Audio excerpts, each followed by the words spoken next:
क्या सच में एस्ट्रोलॉजी हमारी किस्मत बताती है? क्या ग्रह नक्षत्र हमें पहले से बता देते हैं कि हमारी लाइफ कैसी होगी, या ये सिर्फ एक इल्यूजन है? आज मैं आपको एस्ट्रोलॉजी का वो सच बताऊंगी जो शायद आपने पहले कभी नहीं सुना होगा। लेकिन वीडियो शुरू करने से पहले, hi beautiful souls, welcome back to my channel Bloom with Tanisha. यहाँ हम खुद से प्यार करते हैं, खुद से जुड़ते हैं और अपनी ज़िंदगी खूबसूरत बनाते हैं। तो चलिए वीडियो को शुरू करते हैं। और वीडियो शुरू करने से पहले वीडियो को ज़रूर शेयर करना और कमेंट ज़रूर करना। तो चलिए शुरू करते हैं वीडियो को। तो पहले हम जानते हैं यार कि एस्ट्रोलॉजी सत्य होती है कि नहीं होती। देखो, एस्ट्रोलॉजी 100% सत्य होती है। मैं फिर से बोलूँगी, एस्ट्रोलॉजी 100% सत्य होती है। अब यहाँ पर एक और क्वेश्चन खड़ा होता है कि अगर एस्ट्रोलॉजी 100% सत्य होती है, फिर हम लोग मैनिफेस्टेशन क्यों करते हैं? फिर हम लोग अपने आप को क्यों बदले? फिर क्यों हम सेल्फ लव करें, सेल्फ कॉन्सेप्ट पे ध्यान दें, लॉ ऑफ असम्पशन ट्राई करें? क्यों करें हम, जब एस्ट्रोलॉजी ने बचपन से ही हमें बता दे कि हमारी ज़िंदगी कैसी होगी? तो ये सब चीज़ें हम क्यों करें? एस्ट्रोलॉजी हमें वो बताती है जो हमारा आज का कर्म है। जो हम आज कर रहे हैं, हमारी किस्मत वैसी बनती जाएगी। अगर आज हम अपना ध्यान नहीं रख रहे हैं, कभी भी उठ रहे हैं, कैसा भी खा रहे हैं, कैसा भी व्यवहार कर रहे हैं, गलत आदतों में पड़े हुए हैं, तो हमारी एस्ट्रोलॉजी बताएगी कि हमारी ज़िंदगी है वो बर्बाद है। ठीक है। लेकिन वहीं अगर आप अच्छी आदतें अपनाते हैं, सेल्फ लव करते हैं, सेल्फ हीलिंग करते हैं, सेल्फ कॉन्सेप्ट पे ध्यान देते हैं, पॉजिटिव रहते हैं, ग्रेटिट्यूड करते हैं, अपना माइंडसेट चेंज करते हैं, अच्छी हैबिट करते हैं और काइंडनेस से भरे रहते हैं, तो आपकी एस्ट्रोलॉजी बताती है कि आपकी लाइफ में अबंडेंस है, प्यार है और खुशियाँ ही खुशियाँ हैं, है ना।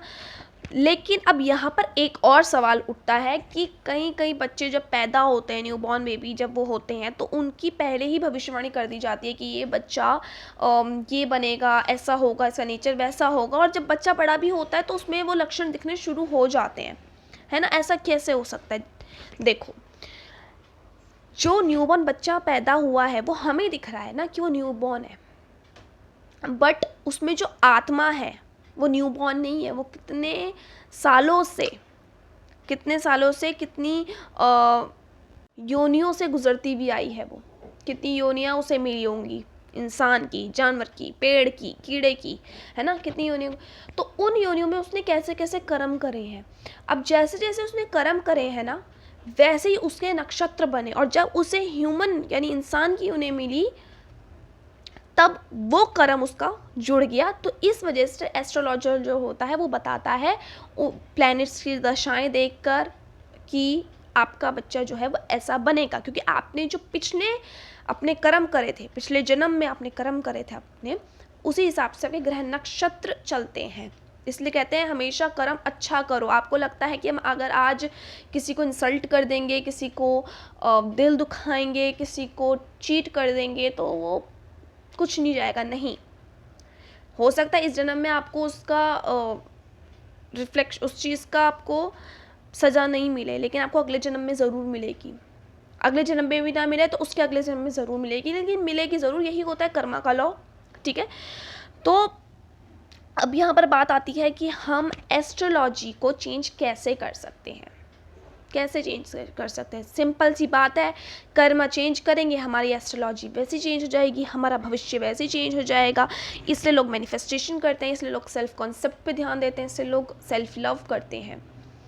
जब आप सेल्फ लव करते हैं, अपना माइंडसेट चेंज करते हैं और आप सेल्फ हीलिंग करते हैं, काइंडनेस से भर जाते हो, प्यार से भर जाते हो, आपके कर्म ऑटोमेटिकली सुधरते रहते हैं और जो आपका भविष्यवाणी होती है ना, वो चेंज होने लग जाती है। यही है मैजिक सेल्फ लव का, यही है मैजिक सेल्फ कॉन्सेप्ट का, यही है आपके माइंडसेट का मैजिक। कि जब आपने जिस दिन आपने डिसाइड कर लिया कि आप अब मुझे खुद से प्यार करना है, खुद को सुधारना है, खुद का माइंडसेट चेंज करना है, आपका भविष्य तब से बदलना शुरू हो जाएगा।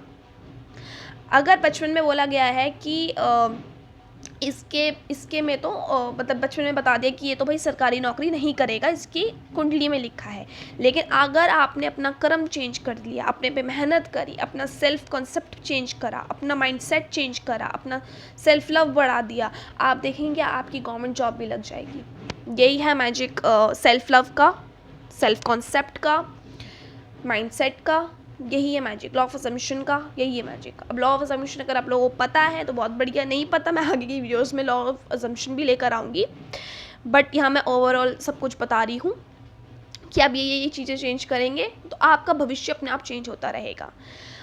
टैरो रीडर्स जो होते हैं, एस्ट्रोलॉजर जो होते हैं, वो आपके आज के कर्मों के बेसिस पे आपको बता रहे होते हैं कि आपका भविष्य ऐसा होगा, आपके जो आज के कर्मा है। अब कई लोग ये सोच रहे होंगे कि हम जैसे टैरो रीडिंग करवाते हैं, हम अपने पार्टनर के लिए टैरो रीडिंग करवाते हैं कि उसके साथ नो कॉन्टेक्ट सिचुएशन है, ऐसा क्यों है, उसका मेरा ख्याल आ रहा है कि नहीं आ रहा है ना, दूसरों के लिए करवा रहे हैं, तो यहाँ पर हम अपने कर्म क्यों चेंज करें। देखो, हमेशा याद रखना, जैसे आप हो वैसे ही सामने वाला बनेगा। अगर आप अपने आप से प्यार करें तो सामने वाला भी आपसे प्यार करेगा, आप अपनी केयर करें तो सामने वाला भी आपकी केयर करेगा। आप अपने आप को पूछ नहीं रहे हो भाई, तो वो भी नहीं पूछेगा अपने आप को। आप अपने आप को रिस्पेक्ट नहीं दे रहे हो, वो भी आपको रिस्पेक्ट नहीं देगा। सेम है, अब करके देखना। आप उसके लिए अपने सामने वाले जो आपका पार्टनर है उसके लिए अच्छी अच्छी अफर्मेशंस बोलना और अपने लिए कुछ मत करना। अब देखना कोई असर नहीं पड़ेगा, कुछ असर नहीं पड़ेगा, बल्कि टैरो रीडिंग में आएगा कि वो किसी और के साथ है रिलेशनशिप में। ये फैक्ट है। अपने आप में जब तक आप ध्यान नहीं दोगे तब तक अपनी लाइफ में मैनिफेस्ट कर भी लोगे ना, तो वो टेम्पररी चीज़, मतलब टेम्पररी टाइम के लिए रहेगी, फिर वापस चली जाएगी, क्योंकि आपने खुद पे वर्क करा नहीं, अपनी इनर सेल्फ पे वर्क करा नहीं और चले हो आप मैनिफेस्ट करने। ठीक है, तो इसलिए जो लोग कंफ्यूज होते हैं कि एस्ट्रोलॉजी में तो ये लिखा है, तो क्या हम ये करना छोड़ दें, मैनिफेस्टेशन करना छोड़ दें, सेल्फ लव करना छोड़ दें, क्योंकि हमारी तो कुंडली में लिखा है कि हम ये बनेंगे, ये इससे हमारी शादी होगी, ऐसे होगा। ऐसा नहीं है। अगर आप अपने आप पे ध्यान देंगे, अपने सेल्फ कॉन्सेप्ट पे ध्यान देंगे, सेल्फ लव करेंगे, माइंडसेट आपका चेंज हो जाएगा अपने आप ही, तो आपकी जो भविष्य भी, मतलब आपका जो डेस्टिनी भी है ना, वो भी चेंज होनी शुरू हो जाएगी। तो कंक्लूजन में आते हैं कि एस्ट्रोलॉजी क्या हमें किस्मत बताती है? हाँ, एस्ट्रोलॉजी आपकी किस्मत बताती है, डेस्टिनी आपको बताती है, पर किस्मत बनाना हमारे हाथ में भी होता है। अगर हमने अपने कर्म सही कर लिए, हमारी किस्मत अपने आप चेंज हो जाएगी। ठीक है, सो अब करती हूँ मैं वीडियो को एंड, और वीडियो को एंड करने से पहले मैं एक चीज़ आपसे बोलूँगी, अगर आपको ये वीडियो पसंद आए तो ज़्यादा से ज़्यादा शेयर कीजिए, क्योंकि लोगों को इस टॉपिक में बहुत ज़्यादा कन्फ्यूजन रहता है, तो उनका भी कन्फ्यूजन क्लियर होगा। मैं मिलती हूँ नेक्स्ट वीडियो में, तब तक के लिए बाय बाय।